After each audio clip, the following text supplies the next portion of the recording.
పిండిలోకి పెరుగు వేసి చేసిన ఈ పరోటాలు చాలా రుచిగా, చాలా టేస్టీగా అయితే ఉంటాయండి. ఇలా చేసుకోవడం వల్ల మనకు పరోటా అనేది బాగా పొరలు పొరలుగా వస్తుంది. ఈ పరోటాలు ప్రతి ఒక్కరికి నచ్చుతాయి. అంత టేస్టీగా అయితే ఉంటాయి. ఇంకేంటి ఫ్రెండ్స్ ఆలస్యం, ఎలా చేయాలో ఏంటో అనేది వీడియోలోకి అయితే వెళ్ళిపోయి చూద్దామా మరి.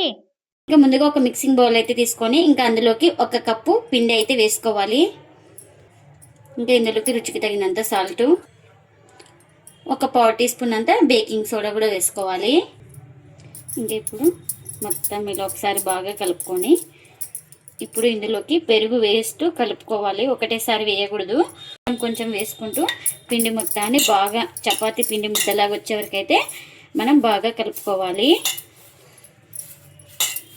ఇంకా ఎక్కడ వాటర్ అయితే వేయడం లేదు, మొత్తం పెరుగుతూనే ఈ పిండిని అయితే బాగా కలిపేసుకోవాలి. ఇంకా ఇలా మొత్తం సాఫ్ట్గా కలుపుకున్న తర్వాత ఇప్పుడు ఇందులోకి కాస్త ఆయిల్ కూడా వేసుకోవాలి. ఇంకా ఈ ఆయిల్ కూడా వేసుకొని మొత్తం ఇలా ఒకసారి ఈ పిండిని బాగా కలిపేసుకోవాలి. మొత్తం ఆయిల్ అప్లై చేసుకొని ఇలా ముద్దలాగా చేసుకోవాలి. ఇంకా ఇప్పుడు ప్లేట్ అయితే పెట్టేసుకొని ఒక 10 నిమిషాలు పక్కన పెట్టుకుంటే మనకు పిండి అనేది సాఫ్ట్గా నానుతుంది. ఇంకా ఇప్పుడు ఒక చిన్న బౌల్లో 1 స్పూన్ పిండి అయితే వేసుకున్నాను. ఇప్పుడు అదే కాస్త ఆయిల్ కూడా వేసుకోవాలి. ఇంకా ఇలా ఆయిల్ వేసుకున్న తర్వాత ఇంకా మనం దీన్ని ఒక పేస్ట్ లాగా చేసుకోవాలి. ఇంకా ఇప్పుడు ఈ పేస్ట్ని పక్కన పెట్టేసుకుందాం. ఇంకా ఒక 10 నిమిషాల తర్వాత అయితే చూపిస్తున్నాను చూడండి, పిండి కూడా సాఫ్ట్గా నానింది. ఇలా సాఫ్ట్గా నానాలి మనకు పిండి. ఇంకా ఇప్పుడు మొత్తం ఒకసారి ఇలా బాగా కలుపుకొని మనకు ఏ సైజు కావాలో ఇంకా ఆ సైజు పిండి ముద్దను అయితే తీసుకోవాలి. నేను ఇక్కడ తీసుకున్న క్వాంటిటీకి ఒక 3 అయితే చేస్తున్నాను. చూడండి ఇలా రౌండ్గా ఎక్కడ క్రాక్స్ లేకుండా ఇలా రౌండ్గా చుట్టేసుకోవాలి. ఇలా ఇంకా ఇలా చేసుకున్న దాన్ని ఒక ప్లేట్లోకి అయితే తీసుకుంటున్నా. ఇంకా ఇప్పుడు కాస్త ఇలా పొడి పిండిని అయితే చల్లుకోవాలి. ఇంకా మనం ఇలా రెడీ చేసి పెట్టుకున్న ఒక పిండి ముద్దను అయితే తీసుకొని ఇలా బాగా పిండిని అయితే డిప్ చేసుకోవాలి. ఇంకా ఈ పరోటాను వీలైనంత పల్చగా రుద్దుకోవాలి. ఇంకా మనం ముందుగా పేస్ట్ అయితే ప్రిపేర్ చేసుకున్నాం కదా, ఆ పేస్ట్ని అయితే ఇలా మొత్తం చేతితోటి ఈ పరోటా మొత్తం అప్లై చేసుకోవాలి.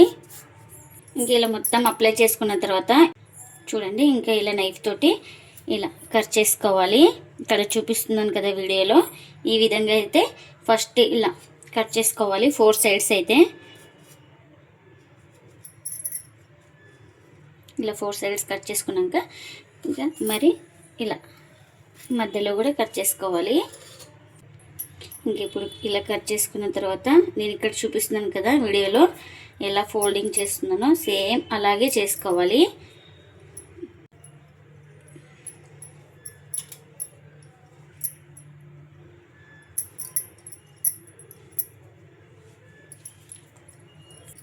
ఇంకా ఇలా చేసుకున్న తర్వాత ఇలా రౌండ్గా చేసేసుకోవాలి.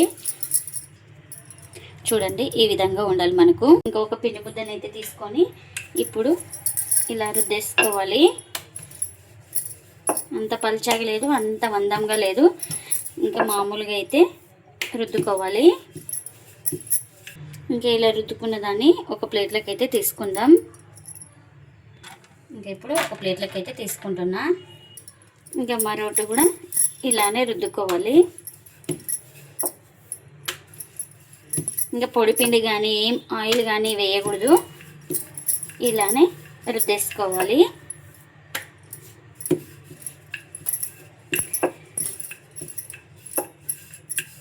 ఇంకెన్నైతే అన్నీ ఇలానే రుద్దుకోవాలి. ఇంకా నేను ఇక్కడ పెన్నం కూడా పెట్టేసుకున్నాను. పెన్నం కూడా హీట్ అయింది. మనం ఇలా రుద్దుకున్న పరోటా వేసుకోవాలి. ఇంకా ఇది ఒక సైడ్ కాలిన తర్వాత మరోవైపుకి అయితే టర్న్ చేసుకోవాలి. ఇంకా ఇలా ఒక సైడ్ కాలిన తర్వాత ఇలా నిదానంగా మరోవైపుకి టర్న్ చేసుకొని నేను ఇక్కడ ఆయిల్ అయితే అప్లై చేస్తున్నాను. మీరు ఆయిల్ ప్లేస్లో బటర్ కానీ గీ కానీ ఏదైనా అప్లై చేసుకోవచ్చు. చాలా టేస్టీగా అయితే ఉంటాయండి ఈ పరోటాలు వచ్చేసి మనకు. అసలు ఆయిల్ ఇష్టం లేని వాళ్ళు ఆయిల్ లేకుండా కూడా కాల్చుకోవచ్చు.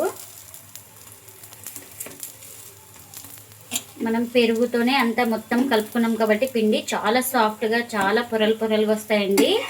చాలా టేస్టీగా అయితే ఉంటాయి. చూడండి ఎలా పొంగుతుందో పరోటా అనేది బాగా ఇలా పొంగుతూ వస్తుంది. ఇంకా ఇదైతే రెండు వైపులా బాగా కాల్చుకున్నాను. ఇదైతే రెడీ అయిపోయింది. ఇలా రెడీ అయిపోయిన దాన్ని ఒక ప్లేట్లోకి అయితే తీసుకోవాలి. ఇంకా మరొకటి అయితే వేస్తున్నాను. ఇంకా ఇది కూడా సేమ్ ఒక సైడ్ కాలిన తర్వాత మరోవైపుకి అయితే టర్న్ చేసుకోవాలి. ఇంకా ఇలా ఒక సైడ్ కాలిన తర్వాత ఇలా మరోవైపుకి అయితే టర్న్ చేసుకొని ఇప్పుడు ఆయిల్ అయితే అప్లై చేస్తున్నా. చూడండి ఈ పరోటా ఎలా పొంగుతుందో, మనకి ఇలా బాగా పొంగుతూ వస్తాయండి ప్రతి పరోటా కానీ ఇలా చేసుకోవడం వల్ల. చూడండి ఇలా బాగా పొంగుతూ వస్తాయి. ఇలా బాగా ప్రెస్ చేస్తూ కాల్చుకుంటే మనకు లోపల దాకా బాగా కాలుతుంది పరోటా అనేది. ఇది కూడా రెడీ అయిపోయిందండి. ఎన్ని అయితే అన్ని ఇలానే చేసుకోవాలి. పిండిలోకి పెరుగు వేస్ట్ చేసిన పరోటాలు అయితే రెడీ అయిపోయినాయండి. ఇంకా ప్లేట్లకి అయితే సర్వ్ చేస్తున్నా. ఈ పరోటాలు చాలా రుచిగా చాలా టేస్టీగా ఉంటాయండి. చాలా సాఫ్ట్ గా కూడా ఉంటాయి. ఒక రోజు ఎంత పెట్టినా కూడా చాలా సాఫ్ట్ గా ఉంటాయండి. అంత టేస్టీగా అయితే ఉంటాయి. ఈ పరోటా వచ్చేసి ప్రతి ఒక్కరికి నచ్చుతుంది. అంత టేస్టీగా అయితే ఉంటాయి. ఈ పరోటాలకు వచ్చేసి వెజ్ కానీ నాన్ వెజ్ కానీ ఏదైనా సర్వ్ చేసుకోవచ్చు. చాలా టేస్టీగా అయితే ఉంటుంది.